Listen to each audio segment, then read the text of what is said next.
మీరు కొత్తగా business start చేయాలనుకుంటున్నారా? మార్చ్ 16, 17న హైటెక్స్ లో ఫ్రాన్సెస్ ఇండియా బిగ్గెస్ట్ ఫ్రో ఎక్స్పో. నమస్తే రమగారు. నమస్తే జయ. రమగారు, ఏదైనా చిన్న సిరీస్ స్టార్ట్ చేద్దామా? చందమామ కథలోని సైమన్ అనే ఒక కుర్రాడి కథ. కథ పేరే సైమన్. పూర్వం అంట మనదేనా? మన దేశపు కథ కాదు. సైమన్ పేరే ఉంది కదా, పేరు వేరేగా ఉంది. అక్కడ పద్ధతులు వ్యవహారాలు వేరు కదా. చందమామ కథ కదా, అవును, వినేయచ్చుగా మనం. ఖచ్చితంగా. పోలాండ్ దేశంలో పెద్ద నగరానికి అనుబంధంగా ఉన్న చిన్న చిన్న ఊళ్ళలో ఒక ఊర్లో ఒక వసతి గృహం ఉన్న ఒక ఆయన ఉండేవాడు. వసతి గృహం అంటే ఒక చిన్న హోటల్ లాంటిది. జనాలు ఆ దారిని వెళ్ళేవాళ్ళు, ప్రయాణం చేసేవాళ్ళు, తర్వాత యాత్రికులు వాళ్ళు ఈ కొంత డబ్బు ఇచ్చి అక్కడ బస చేసేందుకు అవకాశం ఉండేది. ఈ నగరానికి చుట్టుపక్కల ఊళ్ళల్లో ఇలాంటివి ఉండేవి. ఇలాంటి ఒక వసతి గృహపు యజమానికి ఒక కొడుకు ఉండేవాడు. వాడి పేరు సైమన్. వాళ్ళకి చక్కగా డబ్బులు ఉన్నాయి, హోటల్ బాగా నడుస్తుంది. అది నగరానికి వెళ్ళే దారి. సైనికాధికారులు వాళ్ళు కూడా దిగుతారు, ఆగుతారు, అంతా బాగుంటుంది. ఈ కుర్రాడు అందమైన వాడు, తెలివైనవాడు, కానీ ఆకతాయి, సోమరిపోతూ, ఏమీ పనిచేసేవాడు కాదు. అన్ని లక్షణాలు ఉన్నాయి. ఒకడే కొడుకు అవడంతో వాళ్ళమ్మ వాడిని బాగా పోషించేది. రకరకాల మద్యాలు తాగటం, ఫ్రెండ్స్ తోటి అల్లరి చిల్లరి పనులు చేయటం, అక్కడికి ఇక్కడికి వెళ్ళిపోతూ ఉంటాం. అప్పుడప్పుడు వాళ్ళ నాన్న గల్లాపెట్టలోంచి 10 రూపాయలు సంగ్రహించడం, ఇలాంటివి చేసేవాడు. తండ్రి మాట వాడు వినేవాడు కాదు. ఈ ఒక్క పిల్లాడు అవడంతో తల్లి కొంచెం వెనకేసుకొచ్చేది. అప్పటి కాలంలో ఏంటంటే కుర్రాళ్ళు సైన్యంలో చేరటం అనేది ఒక రివాజు. రాజుగారి సైన్యంలో చేరటం, కోటలో పనిచేయటం, కొంతకాలం అయ్యాక రిటైర్మెంట్ ఇచ్చేసేవాళ్ళు. అప్పుడు కొంత డబ్బు ఇచ్చి పంపించేవాళ్ళు. స్వచ్ఛందంగా సైన్యంలో చేరతామని వెళ్తే ఉద్యోగాల్లోకి తీసుకునేవాళ్ళు. మిగిలిన వాళ్ళు వ్యాపారాలు అవి చేసుకునేవాళ్ళు. తర్వాత కుమ్మరి వృత్తులు ఉండేవి, వాళ్ళు వృత్తులు చేసుకునేవాళ్ళు. సైన్యంలో చేరటానికి ఏ వృత్తి వాడైనా అర్హుడే. కుర్రాడు వాళ్ళ నాన్న పంపించాలి, పిల్లాడు వెళ్ళాలి. పిల్లాడు నేను వెళ్ళనన్నా, నాన్న వెళ్ళమన్నాడు అనుకో, తండ్రులకి సర్వాధికారాలు ఉండేవి పిల్లల మీద. కొడుకు ప్రాణాల మీద, నా కొడుకు నేను చంపుకున్నానంటే కోర్టు కేసు ఉండేది కాదు. నా కొడుకు మాట వెళ్ళలేదు, కొట్టి చంపేసా అన్నాడు అనుకో నాన్న, అలాగా అనేవాళ్ళు, అంతే. ఏం అడిగేవాళ్ళు కాదు. అంత సర్వాధికారాలు తండ్రులకు ఉండేవి. తండ్రి సైన్యంలోకి పంపాలంటే 5 మగపిల్లలుంటే 5గురిని పంపేవాడు. తల్లికి కూడా కాదనేందుకు అవకాశం లేదు. వాళ్ళ కాలము, వాళ్ళ దేశము అలాంటివి. ఈయన ఒకరోజు విసుగు పుట్టిపోయింది ఈ సైమన్ వాళ్ళ నాన్నకి. ఏం చేశాడు, సైనికుల దుస్తులు ఒక జత తెప్పించి వాడికి బట్టలు తొడిగించి చేతికో ఈటిచ్చి నగరానికి వెళ్ళిపో, తిరిగి చూసావా చంపేస్తానన్నాడు. ఈ బల్లెం ఇచ్చి నువ్వు పో, వెళ్ళి రాజుగారి దగ్గర గస్తీ భట్టుడుగా ఉండమని పంపేశాడు. తిరిగి వస్తే చంపుతానన్నాడు. నాన్న మాట కాదనడానికి వీళ్ళు అల్లరి చిల్లరగా ఇక్కడ ఎంతైనా తిరగచ్చు. ఆయన వెళ్ళిపోన్నాడు, వెళ్ళిపోవడమే. సరే ఇంట్లో నుంచి పంపిస్తే తల్లి ఏడిచింది, కానీ మనవాడు పోయి రాజుగారి దగ్గరికి చేరాడు. నగరానికి చేరాక ఒక గస్తీ భట్టుడుగా చేరాడు. అక్కడ ఏం చేస్తాడు, ఏదో చిన్న జీతం వస్తుంది. అక్కడ కూడా వాడు పనికిమాలిన వెధవలందరినీ చేర్చి తాగటం అలా చేసేవాడు. ఒక వృద్ధ భట్టుడి ఇంట్లో బస చేసేవాడు. బస చేసి ఏమన్నాడు, చిచ్చి నాకు ఈ ఊరేం బాగలేదు, మా ఊరే చాలా హాయిగా ఉంది, తిన్నంత తిండి, రకరకాల సారాయిలు, హాయిగా ఫ్రెండ్స్తో గప్పాలు కొడుతూ తిరగచ్చు, ఈ ఊళ్ళో ఏమీ బాగలేదు, డబ్బులు లేవు ఖర్చు పెట్టుకోవడానికి అని గోలు పెట్టేవాడు. ఆ భట్టుడు వాడికి ఈ కుర్రాడిని చూసి ఆయన సరదాకి ఆయన ఏమన్నాడంటే, ఒరే ఏముందిరా, ఓ పని చెయ్యి, మీ నాన్నకు ఒక ఉత్తరం రాయి, నాకు ఇక్కడ ఉద్యోగం బాగా కుదిరింది, నన్ను జమీదారుగా ప్రమోషన్ ఇచ్చారు, ఇక్కడ అందరికీ పార్టీ ఇవ్వాలి, డబ్బులు పంపించమని మీ నాన్నని అనగానే వీడికి మంచి ఐడియా తట్టింది. నాన్నకు ఉత్తరం రాశాడు. నాన్న నేను ఉద్యోగంలో చేరా 3 నెలలు అయింది కదా, 4 నెలల్లో జమీదారుగా నా బాధ్యతను గమనించి ఉద్యోగం ఇచ్చారు, ప్రమోషన్ వచ్చింది, ఇక్కడ చాలామంది స్నేహితులు అందరూ పార్టీ అడుగుతున్నారు, నా జీతం నాకే సరిపోతుంది అనగానే వాళ్ళ నాన్న సంతోషించి కొడుకు ప్రయోజకుడయ్యాడని డబ్బులు పంపాడు. ఆ డబ్బులతో వీడు ఒక వెలిగాడు కొన్నాళ్ళ వాక. తర్వాత ఏం చేశాడు, వాడికి ఐడియా తెలిసిందిగా, నేను సుబేదారుని అయ్యా నాన్న అని మళ్ళీ 6 నెలలకు ఉత్తరం రాశాడు. మళ్ళీ నాన్న డబ్బులు పంపించాడు. జమీదారు సుబేదారు అయిన తర్వాత సైనికాధికారి అవ్వాలి. సరే ఇంక ఏం చేయాలో ఆలోచించి ఏం చేశాడు, చివరికి డబ్బులు కావాలి వీడికి. వాడి ఫ్రెండ్స్ అంతా పార్టీలు అడుగుతారు, బయటికి వెళ్ళాలి, ఎక్కడికైనా తినాలి, తాగాలి, ఆడేయాలి, అందుకని నేను సైనికాధికారిని అయ్యాను అని ఉత్తరం రాసేశాడు. వాళ్ళ నాన్న డబ్బులు తిప్పుచ్చుకుని వాడు కూడా, మనవాడు ఇంత తరక్కీ చేస్తే, ఇన్ని ప్రమోషన్లు వస్తే మనం కంటితో చూడాలి కదా, వెళ్ళి పద వెళ్దామని పెళ్ళాన్ని బయలుదేరి బండి వేసుకుని బయలుదేరారు. వాళ్ళ ఊళ్ళోకి వచ్చిన రోజున ఒక పెద్ద సైనిక కవాతు జరుగుతోంది. సైనిక కవాతు అంటే ఇక ఆ సైనికులంతా అలా నడిచి వెళ్తున్నారనమాట. రాజుగారు వెళ్తుంటే రాజుగారి ముందు మొత్తం సైన్యం అంతా ఇప్పుడు మనకు కూడా ఉన్నాయిగా సైనిక వందనాలు ఇవేవో జరుగుతాయి. ఇవన్నీ పాత పద్ధతులే కదా రమ్మగారు. ఈ పేర్లు మార్పు అంతే. అంటే అవన్నీ ఇంగ్లీష్వి. ఎస్ మీరు ఒక్కొక్కటి కొన్ని విషయాలు చెప్తుంటే ఇప్పుడు మనం ఫాలో అవుతుంటాం, కానీ అవన్నీ ఒకప్పుడు ఉన్నవే కదా. బ్రిటిష్ కల్చర్ అది. సైనిక వందనాలు అవన్నీ వాళ్ళవే. అయితే ఈ వెళ్తూ ఉంటే వీళ్ళు అక్కడ నిలబడి అదంతా చూసారు. అమ్మా నాన్న బండి దిగి కొడుకు కనిపించలే, వెతుకుతున్నారు. సైనికాధికారులు అంటే ప్రత్యేకమైన దుస్తులు అంటే వాళ్ళకి తెలుసు. ఇప్పుడు డెసిగ్నేషన్ కానిస్టేబుల్కి, ఎస్ఐకి, సిఐకి మనకి డిఫరెన్స్ తెలుస్తాయి. ఐజీ బట్టలు అవి వేరుగా ఉంటాయి. యూనిఫామ్స్ తెలుసు వీళ్ళకి. సైనికాధికారులు చాలా మంది కనబడతారు, అందులో సైమన్ లేడు. ఆయన ఏం చేశాడు, అక్కడ నుంచున్న భట్టుడిని ఎవరినో, అబ్బాయి సైనికాధికారి సైమన్ కనపడ్డేమిటో అని అడిగాడు. సైమనా, ఆ పేరుతో అధికారులు ఎవరు లేరండి చెప్పేశారు అన్నాడు. అనేసరికి ఉన్నారోయ్, సైమన్ సైనికాధికారి అయ్యాడు 10 రోజులు 20 రోజుల క్రితమే, ఉత్తరం కూడా వచ్చింది మాకు అన్నాడు. అనేసరికి లేడండి, ఆ పేరుతో గస్తీ భట్టుడు ఒకడు ఉండాలి, ఫలానా ఊరు నుంచి వచ్చిన వాడు అని చెప్పేసి. ఈయనకు అర్థమైపోయింది, హాతేరి ఇంత అబద్ధం చెప్తాడా, ఇంత పరువు తీస్తాడా అని చెప్పి వాడు ఎక్కడ బస చేశాడో అక్కడికి పరిగెత్తాడు. పరిగెత్తి కొడుకు చెండా లెక్క తీశాడు, పట్టుకున్నాడు.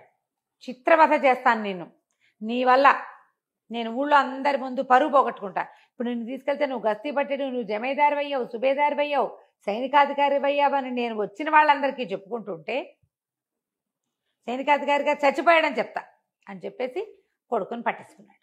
తల్లి బతిమలాడింది, కొట్టండి, శిక్షించండి, చంపద్దు అని. ఆయన ఒప్పుకోలే.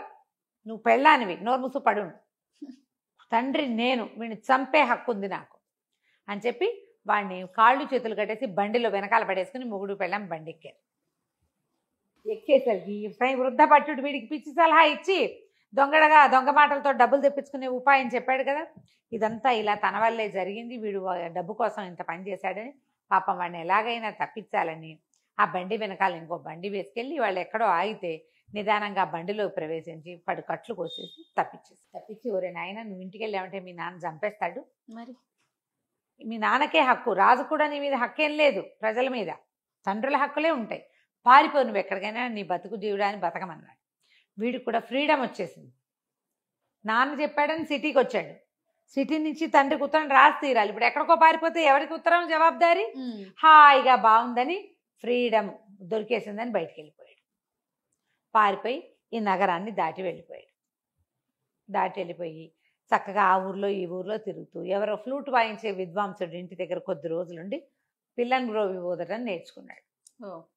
నేర్చుకుని కులాసాగా పిల్లని గ్రోవి ఊదుకుంటూ తిరిగేవాడు. వీడు ఏ ఊరు వెళ్ళినా వీడి అందము, వీడి హ్యాండ్సమ్ పర్సనాలిటీ, కొంతకాలం ఈ గస్తీ భట్టుడుగా ఉండడంతో కొంచెం కండలు తీరిన వాడి శరీరము, ఈ ఫ్లూటు, చక్కగా మాట్లాడటం వచ్చు, మంచి కంపెనీ ఇస్తాడు వాడు, కబుర్లు చెప్తాడు, మందు కంపెనీ బాగా ఇస్తాడు, ఏదైనా ఆట ఉంటే నేను ఆడతా అంటాడు. మంచి సరదా అయిన వాడికి ఆటకాయితనమే. అక్కడి నుంచి ఏదైనా ఒక కుక్క కనపడినా దానికి ఏదైనా ఆట ఆడడం నేర్పించేస్తాడు వాడు. తెలివి ఉంది వాడికి, కుదురుగా పనిచేసే గుణం లేదు. ఆ ఊరు ఈ ఊరు తిరుగుతుంటే ప్రతి చోట వీడికి మంచి స్వాగత సత్కారాలు లభించినాయి, చాలా బ్రహ్మాండంగా ఉంటుంది. ఈ పోలాండ్లో ఇంకా పెద్ద పెద్ద నగరాలలో ఒక సుమారైన ఒక ఊర్లోకి చేరాడు. ఆ ఊళ్ళో ఏం తెలుసుకున్నాడంటే ఆ ఊళ్ళో రాజుగారికి మహాద్భుత సౌందర్యవతి అయిన ఒక కూతురు. కాకపోతే ఆయన వాడి తండ్రి పరమ దుర్మార్గుడట, పిల్ల తాత మామూలు వాడు కాదు. ఆయన ఒక పెద్ద రాజమహల్ కట్టాడు. ఆ ఊళ్ళో ఉన్న ఎంతమంది ఉసురో పోసుకున్నాడు. రాజులు కొంతమంది క్రూరులుగా ఉంటారు కదా, మహాక్రూరుడు వాడు. అయితే ఏమైంది, రాజమహల్ కట్టిన తర్వాత ఈ రాజకుమార్తె పుట్టిన తర్వాత ఆయన చచ్చిపోయి ఏం చేశాడు, దయ్యం అయ్యి ఆ మహల్ని పట్టాడు. అయ్యో, ఆ మహల్లో విపరీతాలు జరిగాయి. దాంతో ఈ రాజుగారు, ప్రస్తుతం ఉన్న రాజుగారు కూతురుతో సహా మహల్ని విడిచి ఇంకో చిన్న రాజమహల్ కట్టుకుని అందులో ఉన్నాడు. అయితే ఆ పిల్ల జాతకంలో ఏముందంటే ఈ పిల్లని వివాహం చేసుకునేవాడు ఈ మహల్లో ఉన్న దయ్యాన్ని విడిపించగలిగిన వాడవుతాడని ఉంది. ఎవడైతే దయ్యాన్ని పోగొడతాడో వాడే ఈ పిల్లకి మొగుడు అని. వాళ్ళు ఈ జాతకాలు కూడా నమ్ముతారు ఇంగ్లీష్ వాళ్ళు. అదే దాంతో ఆ పిల్లకి ఏ పెళ్లి సంబంధము రాలే. పిల్ల అందానికి వ్యామోహపడి వస్తారు, దాంతో కబుర్లు చెప్తారు కానీ పెళ్లి చేసుకోరు ఎవరు. ఎందుకంటే ముందు దయ్యం జోలికి వెళ్ళాలి. కొంతమంది యువకులు ఈ అమ్మాయి సౌందర్యం పట్ల ఆకర్షితులై వెళ్ళిన వాళ్ళు వెళ్ళినట్టే అందులోనే ఉండిపోయారు, ఎవడు బయటికి రాలే. ఎవ్వరూ రాలా బయటికి. ఎవరు ఇంకా మొదట ఒక 5-6 వెళ్ళారు. ఒక 6 నెలల గ్యాప్తో 2-3 వెళ్ళారు. వెళ్ళిన 5-6 2-3 గోవింద మొత్తం మీద 12 మంది పోయారు. రాలేదు. ఇక అమ్మాయికి పెళ్లి సంబంధాలే రావట్ల. ఆ పిల్ల దుఃఖంగా దీనంగా ఏడుపు గొట్టుగా ఉండేది. కానీ పాపం ఈ తలనొప్పి అమ్మాయికి ఎప్పుడు ఏడుపుతోటి. ఈ ఊళ్ళో అందరూ చెప్పారు. సరే అదంతా తెలుసుకొని తను ఏమనుకున్నాడు, ఓసారి వెళ్ళి ఆ పిల్లని చూద్దాం అనుకున్నాడు. ఈ కుర్రాడికి చిన్నప్పటి నుంచి సైమన్కి ఒక వీరోచిత కార్యం చేయాలని ఉండేది. ఇప్పుడు ఈ పిల్ల అందగత్తి కదా, ఆ దయ్యాన్ని పారద్రోలి ఈ పిల్లని చేసుకుంటే సూపర్గా ఉంటుంది కదా, మంచి సెటిల్మెంట్. సెటిల్మెంట్ గొప్ప. అందుకని వాడేం చేశాడు, ఈ రాజుగారి భవనానికి ముందున్న ఒక పార్క్కి బయట బెంచీలు ఉంటాయి, వాకర్స్ పార్క్ ఒకటి ఉంది, అక్కడ కూర్చుని ఫ్లూట్ వాయించడం మొదలుపెట్టాడు పొద్దున్నే. ఆ అమ్మాయి రాత్రంతా ఏడ్చి రాకుమార్తె తెల్లవారుజామున ఎప్పుడో పడుకుంది. రాత్రి తల పట్టేయదు. తెల్లారేసరికి అటా నిద్రమోహంతో లేస్తే చక్కటి భూపాల రాగం లాంటి ఒక మంచి మార్నింగ్ గ్లోరీ వినిపిస్తుంది అనమాట. మన వాళ్ళు భూపాల రాగాలు వాయిస్తారు పొద్దున్నే, మార్నింగ్ గ్లోరీ వాయిస్తున్నాడు వాడు. ఆ ట్యూన్కి ఆ అమ్మాయి చాలా రిలాక్స్ అయిపోయింది. ఎంత బాగుంది సంగీతం, ఎంతో బాగుందని గబగబా తండ్రి దగ్గరికి వెళ్ళి, నాన్న ఎవరో ఫ్లూట్ వాయిస్తున్నారు, మన భవనంలో కాదు బయట ఎక్కడో, వాడెవడో పిలిపించినాడు, నా తలనొప్పి తగ్గిపోయింది నాన్న పొద్దున్నే అనగా ఆయన సంతోషించాడు. పిల్ల పాపం పొద్దున్నే ఫ్రెష్గా లేచి తలనొప్పి లేదు తగ్గిపోయింది అనేసరికల్లా ఆయన ఆనందంతో గబగబా వరే ఎవర్రా వాడు ఎవరినో పిలుచుకురంటారు అన్నాడు. పిలుచుకొచ్చేసరికల్లా ఆ అబ్బాయి లోపలికి వచ్చాడు. ఏది బాబు ఇందాక వాయిస్తున్నావు, మళ్ళీ వాయించంటే ఫ్లూట్ వాయించాడు. ఆ అమ్మాయి నాన్న ఎంత బాగుందో, మన దగ్గరే ఉంచుకుందా నాన్న, రోజు వింటాను, తలనొప్పి తగ్గిపోతుంది అని అనేసరికల్లా రాజుగారు అడిగాడు, బాబు మా దగ్గర ఉంటావా రాజభవనంలో, మా అమ్మాయికి అసలే తలనొప్పి అనేసరికి తప్పకుండా నేను అలాంటి ఉద్దేశంతో వచ్చాను అన్నాడు. అనేసరికల్లా యువరానికి ఎందుకండి తలనొప్పి అని అడిగాడు. ఏం చెప్పాను నాయన మా కష్టాలు అని మా నాన్నగారు అనగా, నేను విన్నానండి అదంతా, ఇంత చక్కగా ఉన్న రాకుమార్తెకి కష్టమేమిటి, అదే కదా, మీరు ఇంత అద్భుతమైన వ్యక్తి, మీలాంటి వాళ్ళకి రావాల్సిన కష్టం కాదు, ఆ దయ్యాన్ని వదలగొట్టి ఈ అమ్మాయిని నేను పెళ్లి చేసుకుంటానండి అన్నాడు. అనేసరికల్లా పిల్ల కొంచెం సంతోషం వచ్చింది కానీ భయం వేసింది. ఇప్పటికి 12 మంది పోయారు, ఫ్లూట్ వాయించేవాడిని చెడగొట్టుకుంటే ఎట్లా అని కొంచెం బెంగపెట్టుకుంది. తండ్రికి కళ్ళు ఆర్పింది వద్దని, ఫ్లూట్ అయినా ఉంటుంది కదా అని. ఆయనేమో వద్దునైనా చక్కగా అందంగా ఉన్న ఒక కుర్రవాడివి, మా నాన్నగారు అసలు సహజంగానే దుర్మార్గుడు, దయ్యమయ్యాక ఇంకా క్రూరుడైపోయాడు, 12 మంది పొట్టలు పెట్టుకున్నాడు, నువ్వు లక్షణంగా ఉన్నావు, ఏ తల్లికి బిడ్డవో, ఉండునైనా వద్దునైనా అంటే, కాదండి మీకేం భయం లేదు నేను చూస్తా కదా అని చెప్పి ఒప్పించాడు. నేను చిన్నప్పుడు చాలా చేశా ఇలాంటివి అన్నాడు. ఆయన మాత్రం ఏం చేస్తాడు, ఎవరో ఒకళ్ళు పిల్ల పెళ్ళి అవుతుందని ఆశ, అంతేగా తండ్రిగా. సరే అక్కడి నుంచి ఏం చేశారు, మర్నాడు బండెక్కిచ్చారు. ఆ పూట సాయంకాలం అట్లా బండెక్కిచ్చి పంపించారు. రాజభవనం పైన ఇట్లా కొండ మీద ఎత్తుగా ఉంది, వీళ్ళు కింద ఇల్లు కట్టుకున్నారు, పెద్ద ఇల్లు. బండివాడి తీసిపోయి దింపాడు. వాడు మంచి హుషారుగా వెళ్ళి తాళం తీసుకొని లోపలిపై కూర్చున్నాడు.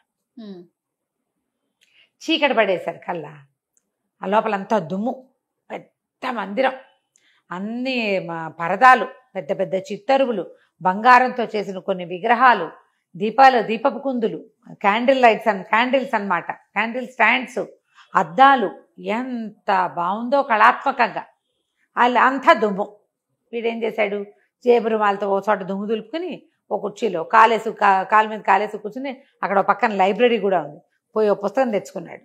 దాని మీద కూర్చొని పుస్తకం చదువుకోవటం మొదలుపెట్టాడు. చీకటి పడేసరికి లోపలికి ఒక నల్లటి వికృతాకారం ఒకటి వచ్చింది, పొడుగ్గా ఉంది, పెద్ద బవిరిగడ్డం, కళ్ళు మాత్రం జ్యోతుల్లాగా ఉన్నాయి, ఎంత నలుపో, కారు నలుపు. ఓ లోపలికి వస్తూనే వీడిని చూసి, ఎవడ్రా నువ్వు, అసలు నా పేరు చెప్తేనే జనాలు హడిలిపోతారు, నా ఇంట్లోకి వచ్చి నేను కూర్చునే కుర్చీలో కూర్చున్నావు అంటే, వీడేమన్నాడు, ఏముందండి పెద్ద ఖాళీగా ఉంది ఇల్లు, ఎక్కడ కూర్చుంటే ఏమిటి, ఎక్కడ కూర్చున్నా ఒకటే, పైగా మీ గురించి చాలా విన్నాను, అదేమిటో చూద్దామని వచ్చాను, మీరు ఇదివరకు ఏమన్నా వికృతాకారంగా ఉండేవారేమో, ఇప్పుడు మీకు అంత లేదన్నాడు. మామూలుగానే ఉన్నారు, మిమ్మల్ని చూసి గుండెట్టా పగులుతుంది ఎవరికైనా, ఏముంది మీలో ప్రత్యేకంగా, కళ్ళు మొహం అన్నీ ఉన్నాయి, మనుషులకు ఉన్నట్టే, కాస్త కళ్ళు కాస్త పెద్దవి కాస్త మెరుస్తున్నాయి అంతే కదా, మీకు అంత లేదండి, నాకేం భయం గీయం ఏమీ లేదు, ఇలాంటి వాళ్ళని చాలామందిని చూశానంటే ఆయన తెల్లబోయి సరేరా ఈ మండపం అంతా మందిరం అంతా చూపిస్తాను, ఈ తాళాలు గుర్తు పుచ్చుకో అన్నాడు. అనగానే వీడికి ఏమనిపించింది, చచ్చినా దాని చేతికి చెయ్యని తెచ్చుకోడు. ఓహో, ఏమన్నాడు, నేను ఎందుకు చేస్తా, ఈ ఇల్లు చూడడానికి వచ్చాను కానీ మీ వస్తువులు మీ పని చేయడానికి నేను ఏమైనా పని వాడినట్టండి మీకు? అలాంటివి ఏం కుదరవు. ఏమన్నా చూపిస్తానంటే చూపించండి, మీ తాళాలు మీరే మోసుకోండి, మీరే తీసుకోండి, నాకు అక్కర్లేదు. చూపిస్తే చూస్తా, లేకపోతే ఇదిగో లైట్ వెలిగించానుక పుస్తకం చదువుకుని ఇక్కడ ఉన్న చల్లగాలి పీల్చి కొండ మీద గాలి వెళ్ళిపోతా అనేసరికి అంత సులువా ఇక్కడి నుంచి వెళ్ళిపోతాం అన్నట్టు. నన్ను ఎవడాపుతాడండి అన్నాడు వీడు. నన్ను ఎవడాపుతాడు, నన్ను ఎవరు ఆపేది ఏం లేదంటే సరే నీ గదిలో నేను చూపిస్తాను రా అన్నాడు.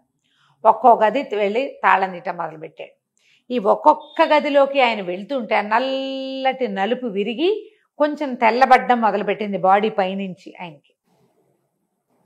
ఎన్ని గదులో ఒక్కో గదిలోకి వెళ్తుంటే కొంచెం కొంచెం కొంచెం కొంచెం ఇంచి చొప్పున మొత్తం తెల్లబడిపోతాం. గడ్డం కూడా తెలిపి వచ్చేసింది, బెడా బాడీ అంతా తెల్లబడిపోయింది. అదేంటంటే ఒక గాలిలాగా కదులుతున్న ఆకారం నల్లగా ఉంది, ఇప్పుడు తెల్లబడి అక్కడి నుంచి ఆఖరి గదిలోకి తీసుకుపోయాడు. ఇది ఆఖరి గది, దీని తాళం తీయన్నాడు. అనగానే తాళం తీసుకోకూడదు అనిపించింది కుర్రాడికి. నేను ఎందుకు తీస్తాను, ఇన్ని తాళాలు తీసిన వాళ్ళు అది తీయలేరా, అది కూడా తీయండి మీరే అని అన్నాడు. ఆఖరి తాళం తీస్తే అందులో నుంచి దుర్వాసన వచ్చింది. 12 శవాలు ఉన్నాయి లోపల. ఓహోహో. ఈయన పూర్తిగా తెల్లగా అయిపోయాడు. ఆయన ఎక్కడి నుంచి ఏం చేశాడు, గొడ్డలు తీసుకొచ్చాడు. నాయన నువ్వు ధైర్యశాలివి, ఎవడో ఒకడు నాకు ఇక్కడి నుంచి విముక్తి ఇవ్వాలి. ఈ గొడ్డలు తీసుకో, నా మెడ కొట్టేసి ఒక దెబ్బ నన్ను కొట్టేయాలి. నన్ను కొట్టలేక నన్ను చూసి భయపడి నాకు ఆ వికృతాకారాన్ని తెచ్చారు వీళ్ళంతా.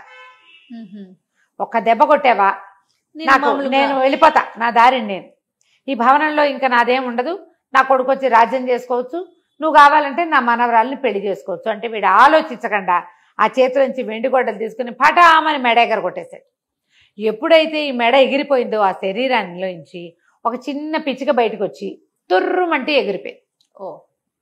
ఎగిరిపోయేసరికల్లా వీడు ఏం చేశాడు, ఆ గొడ్డలు అక్కడ వారేసి ఆ వాసన వస్తున్న తలుపు మూసేసి ఆ తాళాలు తీశాడుగా, ఆ తాళాలు గుర్తు చేత్తపుచ్చుకుని వచ్చి హాల్లో పడుకున్నాడు. అర్ధరాత్రి ఎక్కడికి వెళ్తాడు, తెల్లవారి బండివాడు వచ్చేసరికల్లా అన్ని తలుపులు తీసున్నాయి. కుర్రాడు బయటకు వచ్చాడు. రాజుగారు కూడా పరిగెత్తుకొచ్చాడు, ఏమైనా అయిపోయాడేమో వీడుని. ఆయన ఆశ్చర్యపడి, ఓరిని నువ్వు భలేవాడివిరా అని అక్కడి నుంచి తీసుకెళ్లారు. అమ్మాయితో పెళ్ళి అన్నారు, సంతోషంగా ఉన్నారు కొద్ది రోజులు. పెళ్ళి అయిపోయింది. పెళ్లి కాల, కొన్నాళ్ళు విందులు వినోదాల్లో కాలక్షేపం చేశారు. ఈ బిల్డింగ్ అంతా క్లీన్ చేయడం, శుభ్రం చేయడం అవన్నీ ప్రీ వెడ్డింగ్ లో ఉన్నారు. అక్కడి నుంచి కుర్రాడు అన్నాడు, నేను చాలా సంవత్సరాలు అయిపోయింది, నేను ఇంట్లో నుంచి వచ్చేసాను, 2-3 ఏళ్ళు అయిపోయింది, మరి మా అమ్మ నాన్నని చూసి రావాలి, నేను వాళ్ళని వెళ్ళి తీసుకొస్తా పెళ్ళికి, నేను ఒక్కడనే కొడుకుని అని చెప్పాడు. చెప్పేసరికల్లా సరే వీళ్ళు ఏమన్నారు, యువరాణి అంది, నువ్వు వెళ్ళిపోయి మళ్ళీ రాపోతే అంది, ఏం కాదు గడువు పెడతా 15 రోజులు 24 రోజులు, నేను రాపోతే నువ్వు రా, నువ్వు వచ్చి ఇదిగో ఇది దారి, మా ఊరిది, పోలాండ్ మధ్యలో నుంచి ఇట్లా వెళ్ళాలని దారి మ్యాప్ అన్నీ గీసిచ్చాడు. తండ్రి పేరు, ఊరి పేరు, ఊళ్ళో పెద్దవాళ్ళ పేర్లు, అన్ని పేర్లు రాసిచ్చాడు. వాడేమో అబద్ధం చెప్పటల్లా. అక్కడి నుంచి కుర్రాడితో పాటు మంది మార్బలం బయలుదేరారు కొంతమంది. మరి రాకుమారుడు అయ్యాడు కదా రాజకుమార్తెకి భర్త. మంది మార్బలం బయలుదేరేసి తీసి కొన్ని గుర్రాలు, కొంత డబ్బు, మరి పనివాళ్ళు ఓ 15-20 మంది దాకా బయలుదేరారు. గుర్రాలు వేసుకుని వెళ్ళటం మొదలుపెట్టారు. వాడు నెలల తరబడి ఆ ఊరు ఈ ఊరు దాటుకుంటూ ఇక్కడికి వచ్చాడు. మరి వెళ్ళాలంటే అంతే సమయం పడుతుంది కదా. పోలాండ్ రాజుగారి కజిన్ బ్రదర్ ఈ రాజుగారు. ఓహో. రాజు రాణి ఉన్నారు ఇక్కడ. అక్కడి నుంచి కుర్రాడు బయలుదేరేసరికల్లా ఏమైంది, ఒక అడవి దారి పట్టారు. అడవి దారి పడితే అడవి దారిలో ఒక సత్రం ఉంది. సత్రం ఎవరండి, సత్రం యజమాని కనుక్కున్నాడు, మీరెవరు, ఎక్కడి నుంచి వెళ్తున్నారు, ఏం చేస్తున్నారు అని అన్నీ అనుకుని దొంగల దారి బాబు ఇటు వచ్చారంటే మాకేం భయం లేదు, సైనిక పటాలం ఉంది, 20 మంది ఉన్నారు, నేను స్వయంగా వీరుణ్ణి, నేను ఏమైనా చేయగలను డామ్డేమని చెప్పాడు మన కుర్రాడు. చెప్పిన తర్వాత ఏమైంది, అర్ధరాత్రి అయింది. ఇది సత్రం యజమాని దారి దోపిడీ దొంగలకి ఫ్రెండ్. ఓహో. అసలు దారి దోపిడీ దొంగలు ఉండే సత్రం అది. ఎక్కువగా వాళ్ళకే అది ఆవాసంగా ఉంటుంది. వాళ్ళు కొట్టుకొచ్చినవి వీళ్ళకి వాటా ఇస్తారు. వాడేం చేశాడు, ఆ దోపిడీ దొంగలకు కబురు చేశాడు. ఒక చిన్న పటాలం 20-25 మంది సైనికులు ఉన్నారు, ఒక కుర్రాడు ఉన్నాడు, రేచులా ఉన్నాడు, కానీ వీళ్ళ దగ్గర బోల్డు డబ్బు ఉంది, నగలు నాణ్యాలు చాలా ఉన్నాయి, గుర్రాలు ఉన్నాయని కబురు చేసేసరికల్లా వీళ్ళు సుష్టుగా తిని పడుకున్నారు. వీళ్ళకేం తెలుసు, సత్రం కదా అనుకున్నారు. వీళ్ళు నిద్రలో ఉండగా దారి దోపిడీ దొంగలు వచ్చి పడిపోయారు. పడిపోయి ఈ 15-20 మందిని హతమార్చేశారు. గుర్రాలను స్వాధీనం చేసుకున్నారు. లోపలికి వచ్చి కుర్రాడి మీద కత్తి విసిరారు. దూరం నుంచి విసిరేశారు పడుకున్న వాడి మీద. వాళ్ళకేం ఫైటింగ్ చేసే ఉద్దేశం లేదు. దెబ్బ తగలలేదు, కానీ వీడి చేతికి గుచ్చుకుంది. వాడికి తెలిసిపోయింది ఎవరో వచ్చారని. తీరా వాడికి ఏం అర్థమైంది, బయట ఏమీ సద్దు లేదంటే 20 మంది పోయారనమాట. ఇప్పుడు తను కదిలితే వాళ్ళు 50 మంది ఉన్నారు, తను వేసేస్తారు. కదలకుండా ఉండిపోయాడు. వాళ్ళు లోపలికి వచ్చి చిన్న దీపపు వెలుగులో వీడిని చూసి చచ్చిపోయినట్టు పడుంటే, చచ్చాడు అనుకుని ముట్టుకుంటే చేతికున్న రక్తం తగిలింది. నెత్తురు తగులుతోంది. చచ్చిపోతాడు కాసేపటి స్పృహ తప్పినట్టున్నాడు. వీడు ఉంగరాలు, మెళ్ళలో ఉన్నవి, తర్వాత బట్టలు సమస్తం తీసేసుకున్నారు. తీసేసుకుని బయలుదేరి వెళ్ళిపోయారు. వాళ్ళు ఎప్పుడైతే బయటికి వెళ్ళారో మన కుర్రాడు కూడా వాళ్ళ వెంబడబడి బయటకు వచ్చేసాడు. వీడి ఒంటి మీద పైన వేసుకునే ఒక షర్టు లాంటిది, ఏమంటారు మన రాత్రిపూట వేసుకుంటారు కదా, చిన్న మ్యాక్సీ మోకాళ్ళ దాకా ఉండేది, ఇట్లా పైనుంచి తొడుకునేది, హౌస్ గౌను అంతే ఉంది. వాళ్ళ వెనకాల పడి నడుచుకుంటూ వచ్చేసాడు. వస్తే ఈ దొంగలకి ఒక అడవిలో ఒక రహస్య మార్గం ఉంది. ఆ రహస్య మార్గంలోకి ప్రవేశించారు. వీడు కూడా అదే రహస్య మార్గంలోకి వెళ్ళిపోయాడు లోపలికి. వాళ్ళ వెనకాల పడి వెళ్ళేసరికల్లా వాడికి ఏమర్థమైంది, ఆ రహస్య మార్గంలోంచి బయటికి వెళ్తే తన ఊళ్ళోకి వెళ్తారు. అది తన స్వగ్రామానికి దగ్గర. వాడికి ఆ దారులని తెలుసు కదా, పెద్ద పిల్లాడు కదా వాడు. చూసుకుని అక్కడి నుంచి ఏముంది, ఒంటి మీద ఏమీ లేవు, కర్రా పుల్లా కత్తి ఏమీ లేవు, ఈ చొక్కా తప్ప. అక్కడి నుంచి ఆ దొంగల్ని తప్పించుకుని వాళ్ళు అవతలకి వెళ్ళిపోగానే వీడు తన ఊరి పొలాల్లోకి ప్రవేశించాడు. ఎవరో కొందరు రైతులు, కూలీలు కనపడ్డారు. వీడిని గుర్తుపో, ఓహోయ్ సైమన్ వచ్చావా అని పలకరించి, ఏమిటో సైనికాధికారి అయిపోయేమిటి, ఈ గుడ్డలేమిటి, ఈ అవతారం ఏమిటి, ఇదేమిటి, జబ్బకా దెబ్బ ఏమిటి అని ఎక్కిరించి వేళాకోళం చేస్తే వాడు వాళ్ళని బతిమలాడుకున్నాడు. అరే బాబు అన్నీ వచ్చాయిరా, దొంగలు పడ్డారు, వాళ్ళ వెనకాల పడి వచ్చాను. అవును ఇది దొంగల దారే వాళ్ళకి తెలుసు. వాళ్ళు ఏం చేశారు, సరే వీడికి చలి వేసుకోవడానికి ఒక ప్యాంటు, అక్కడి నుంచి తల కట్టుకోవడానికి ఒక తలగొడ్డ ఇచ్చి, స్వెటర్ లాంటిది ఇచ్చి వాడిని ఊళ్ళోకి ప్రవేశపెట్టారు. ఇంటికి వెళ్ళేసరికి నా తండ్రి ఇంట్లో లేడు. వాళ్ళ అమ్మ వీడిని చూసి కావలించుకొని, నాయన బతికే ఉన్నవరా నాయన అని అన్నం పెట్టి పడుకోబెట్టింది. తినేసి పడుకున్నాడు. వాడు ఎంత దూరమో నడిచి వచ్చాడు కదా రాత్రి చల్లు. సరే తెల్లారి ఆ తండ్రి బయట ఊరు నుంచి ఇంటికి రాగానే తల్లి మొహం చూసేసరికల్లా ఆయన ఆశ్చర్యపడి, ఏంటి నీ మొహం అలా ఉంది, ఏం జరిగింది అనేసరికల్లా ఆవిడ బిక్కమొహం వేసి, పిల్లవాడి వార్త తెలిసిందండి. వార్త తెలిసిందా, వాడే వచ్చాడా, వార్త తెలిస్తే నీ మొహం ఇలా ఉండదు, ఇంకోలా ఉంటుంది. వార్త తెలిసిందంటే ఉత్సాహంగా చెప్పేది. పిల్లలు ఏడుపు మొహం ఉంది అంటే ఏమిటర్థం, పిల్లాన్ని చూసి ఏడ్చిందనమాట ఆవిడ. అక్కడి నుంచి ఆవిడ బతిమలాడింది, బామాలింది, వాడిని చంపేస్తానన్నాడు నాన్న. చంపేయద్దు, ఏదైనా ఒక పని చెప్పి ఇంట్లో ఉంచుకుందాం అని చెప్పి బతిమలాడి కాళ్ళు పట్టుకున్నంత పని చేస్తే, సరే సైమన్ని బయటికి పిలిచి 4 చెంపకాయలు కొట్టి వాళ్ళ నాన్న ఒక 20 మేకలు అప్పచెప్పాడు. మేకలతోలే వాళ్ళు ఏ బట్టలు వేసుకుంటారో ఆ బట్టలు తెప్పించి ఇచ్చాడు. ఈ గుడ్డలతోటి ఉండు.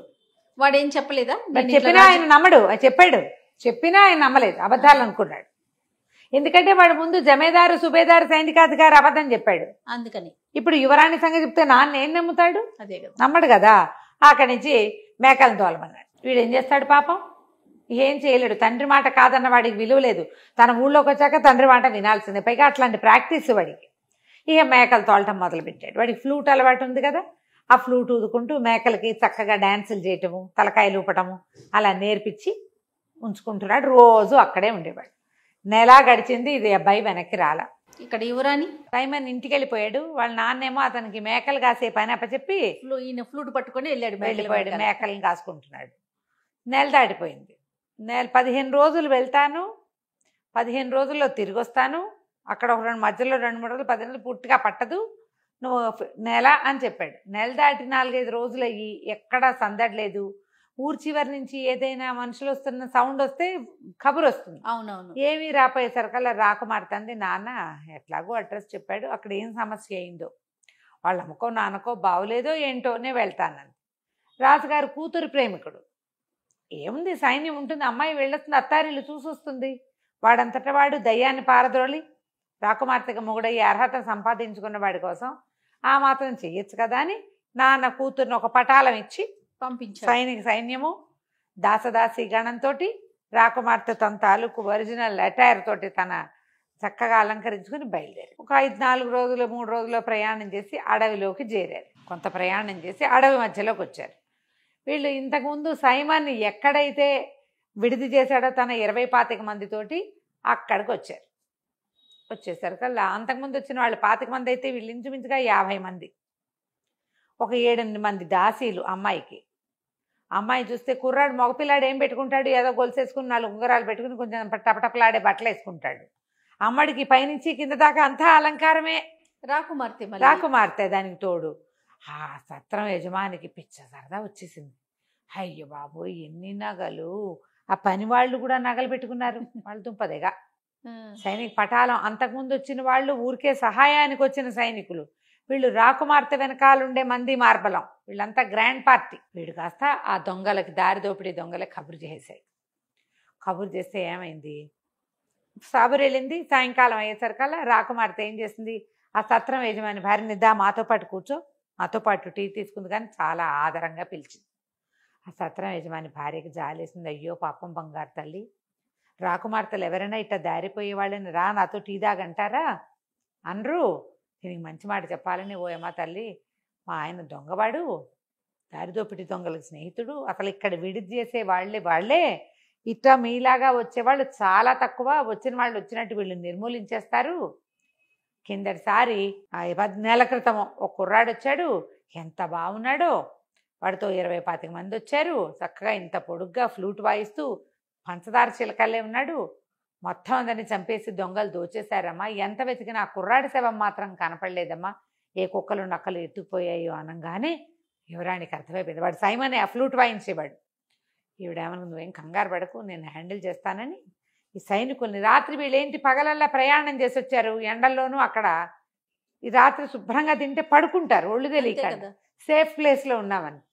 బయటికి వెళ్ళి సైనికులు 50 మందికి, ఒరే ఎవ్వరూ నిద్రపోవద్దు, తక్కువ తినండి, ఆహారం కూడా వీళ్ళు పెట్టినవి తినద్దు, తిన్నామని చెప్పి బయటపారేయండి, రెడీగా అటెంటివ్గా ఉండండి, ఆడాళ్ళని కూడా తినేవాళ్ళ. వాళ్ళు పెట్టింది తను కూడా రాత్రి భోజనం తింటే పడుకునేందుకు ఏం కలుపుతారో అందులో. వీళ్ళు లోపల ప్రయాణంలోకి తెచ్చుకున్నటువంటి రొట్టెలు వెన్న తినేసి మాట్లాడకుండా కూర్చున్నాడు, నిద్రపోయినట్టు నటించారు. ఇట్లా దొంగలు లోపలికి అని రావటం ఏమిటి, 50 మంది, వాళ్ళు 20-25 మంది వచ్చారు. లాస్ట్ టైం చాలా మంది వచ్చి చిన్న పటాలం ఉంది. వీళ్ళేమో నిద్రపోయేవాడిని ఏం చేయొచ్చు, ఈజీ కదా. మొత్తం అంతా తిరగబడి మీదబడి సత్రం యజమాని కూడా మెడ నరికేశారు. వచ్చిన వాళ్ళందరూ పోయారు, వాళ్ళ గుర్రాలు మిగిలినాయి, యజమాని పడిపోయాడు. అక్కడి నుంచి తెల్లవారంగానే తట్టబుట్ట సర్దుకున్నారు.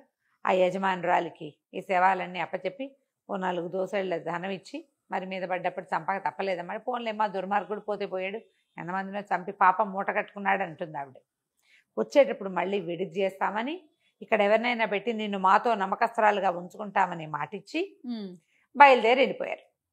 ఇక అమ్మాయికి ముందు మ్యాప్ గీసి ఇచ్చాడు, తనేమో 1 రోజులో వెళ్ళిపోయాడు.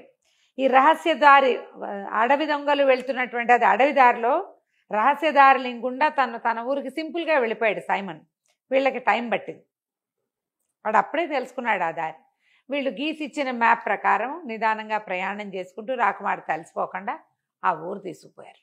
తీసుకెళ్తే దూరం నుంచి సైనిక పటాలం వస్తుంటే మనవాడు మేకలు కాసుకుంటున్నాడు. ఎప్పుడైతే ఆ పతాకాలు కనపడ్డాయో రాకుమార్తె తన కోసం వచ్చేస్తుందని తెలిసిపోయింది వాడికి. ఆ పతాకాలు యువరాణికి ఒక రకం, రాజుకు ఒక రకము ఉంటాయి. చిన్న బ్యాండు, తక్కువ మంది జనము, తర్వాత ఏమో ఇలా స్త్రీలు వస్తున్న సంకేతము తెలియగాని వీడేం చేశాడు, తన దగ్గర 20 మేకలు ఉన్నాయిగా, ఆ మేకల కాళ్ళకి మెళ్ళలోను పువ్వుల దండలు కట్టాడు. పువ్వుల దండలు కట్టి అక్కడ సైనిక కవాతులు ఉంటాయి నగరాల్లో, మేకలతోటి కవాతు చేయించాడు సైమన్. ఫ్లూట్ వాయిస్తూ ఆ మేకలు 20ని ఆవిడకి ఎదురుగుండా, ఆ వస్తున్న పటాలానికి ఎదురుగుండా వెళ్తే అందరూ నవ్వలేక పడి తెచ్చారు. మేకలు చేసి కవాతులు చూసి అవి తలకాయ లూపుతూ కాళ్ళు నేల మీద కొడుతూ నడుస్తూ వస్తూ ఉంటే గొప్ప సరదా వచ్చింది. యువరాణి దిగి పరిగెత్తుకొచ్చింది. ఏంటి ఇట్లా చేసావు, ఏమైపోయావు అంటే, ఇగో ఇలా జరిగింది, మాకు తెలియలేదు, ఒక దొంగదారిని గుండా వచ్చేసాను, కానీ నాకు బయటకు వచ్చే వీలు లేకపోయింది, మా నాన్న చండశాసనుడు, సరే నేను రాకపోతే నువ్వే వస్తావులే అని స్థిమితంగా ఉన్నాను అని చెప్పాడు. చెప్తే అమ్మాయి ఏమంది, సరే వెళ్ళిపోదాం, మీ నాన్నకి చెప్పు ఉండాల్సింది కదండి, మా నాన్న చెప్పినా నమ్మడు, అంతకుముందు నేను అబద్ధాలు చెప్పున్నా కదా అనేసరికి సరేనంది యువరాణి. అక్కడి నుంచి సైమన్ మేకలు తోలుకుని ఈవిడ తన గుర్రాలతో సహా చేరారు అక్కడికి. వాళ్ళ నాన్న నడిపిస్తున్నటువంటి ఏమంటారు దాన్ని, మన ఆహారశాల లాంటిది ఏదో ఒకటి, చిన్న హోటల్ లాంటిది. అక్కడికి వెళ్ళేసరికల్లా ఈ రాజకుమార్తె తెలిసిపోతుందిగా, ఊళ్ళో అందరికీ తెలిసిపోయింది. ఆయన వచ్చి ఆయన వీడికి వందనం చేశాడు. చేసేసరికల్లా ఏమిటి ఇటు వచ్చారంటే, నేను నీ దగ్గర ఉంటాను అన్నది. అంటే మీకోసం పెద్దవాళ్ళు ఉండటానికి ఇంకా పెద్ద పెద్ద హోటల్స్ ఉన్నాయంటే, కాదు కాదు నాకు ఇదే నచ్చింది, మీ చిన్న మోటర్లే నచ్చింది, నేను ఇక్కడే ఉంటాను. అక్కడి నుంచి ఈ మేకలు కాసే అబ్బాయి, వీడు నాకు చాలా ఇష్టం, మా నాన్న దగ్గర పనిచేశాడు ఇది వరకు, వాడిని నాకు సహాయంగా పెట్టమని అనేసరికల్లా ఆయన అన్నాడు, ఇంకా నయం వీడికి బుద్ధి లేదమ్మా, ఆకతాయి వాడు అసలు సరైన వాడు కానే కాదు, అబద్ధాలు చెప్తాడు, పిచ్చిగుడలు వాడును, వాడేందుకమ్మా అన్నాడు. కాదు కాదు మా నాన్న దగ్గర పనిచేశాడు కదా, ఫ్లూట్ వాయిస్తాడు, నాకు బాగా తెలుసు, నాతోటే అట్టు పెట్టుకుంటాను. ఇంకేం చేసేదేం లేక ఆ మేకలు కాసే తన కొడుకుని కూడా వీళ్ళతో పాటు పైన ఉన్న హోటల్లో ఒక ఫ్లోర్ అంతా ఖాళీ చేయించి ఒక ఫ్లోర్ రాకుమార్తెకి ఇచ్చాడు. వీళ్ళిద్దరు బాగా కబుర్లు చెప్పుకున్నారు. తెల్లవారి పొద్దున యువరాణి దిగొచ్చింది. దాంతోపాటుగా సైనికాధికారి దుస్తులు ధరించిన సైమన్ కూడా దిగొచ్చాడు. వీళ్ళ నాన్న గుర్తుపట్టలేదు వాడిని. గుర్తుపట్టక ఆవిడకో వందనం ఈయనకో వందనం చేశాడు. ఆ అమ్మాయి పక్కపక్క నవ్వుతూ, ఏంటండి మీ అబ్బాయిని గుర్తుపట్టరా మీరు అని అనేసరికల్లా ఆయన నిర్ఘాంతపోయి చూసి, ఎందుకు గుర్తుపట్టినమ్మా, ఈయన కొంచెం మా అబ్బాయిలాగా ఉన్నాడు కానీ మా అబ్బాయి ఎప్పటికీ సైనికాధికారి కాలేడండి అన్నాడు. అనేసరికల్లా వాడు, నాన్న నేనే నాన్న అన్నాడు. ఆయన ఆశ్చర్యపోయాడు. అట్లా ఎట్లా అయ్యావురా, పోలాండ్ నగరంలో ఉన్నవాడివి, ఈవిడ ఈ నగరానికి ఎలా వెళ్ళావు, ఎట్లా సైనికాధికారి అయ్యావంటే, అప్పుడు రాకుమార్తె, మీ అబ్బాయి వల్లే మా రాజ్యానికి పట్టిన పీడ విరగడైంది, మా తాత దయ్యం వదిలి మా భవనం మాకు చేజిక్కింది, మేమిద్దరం వివాహం చేసుకోవాలనుకున్నాం, మా అమ్మా నాన్న కావాలన్నాడని పంపించాను అనేసరికి వీడు జరిగిందంతా చెప్పాడు. అంతకుముందు తల్లికి చెప్పాడు, తల్లి అంతా నమ్మింది, తండ్రి చచ్చిన నమ్మల, వీడు అన్ని అబద్ధాలు అంటాడు ఆయన. అదేలే చిన్న వెధవ, వీడు ఎలాగ దయ్యాన్ని వదిలిస్తాడు, వీడు ఎట్లా దొంగల నుంచి తప్పించుకొస్తాడు, ఆయన నమ్మకం లేదు అబ్బాయి మీద. ఆయన చాలా ఆశ్చర్యపోయాడు, చాలా సంతోషించాడు. తర్వాత అందరూ కలిసి ఈ అమ్మాయి తాలూకు రాజకుమార్తె తాలూకు నగరానికి వెళ్ళిపోయారు. చక్కగా వివాహం చేసుకుని ఆ చిన్న నగరానికి రాజై ఎంతో కాలం సైమన్ సంతోషంగా రాజ్యాన్ని పరిపాలించాడు. కథ కంచికి మనం ఇంటికి. సూపర్. నమస్తే రమ్య గారు. నమస్తే.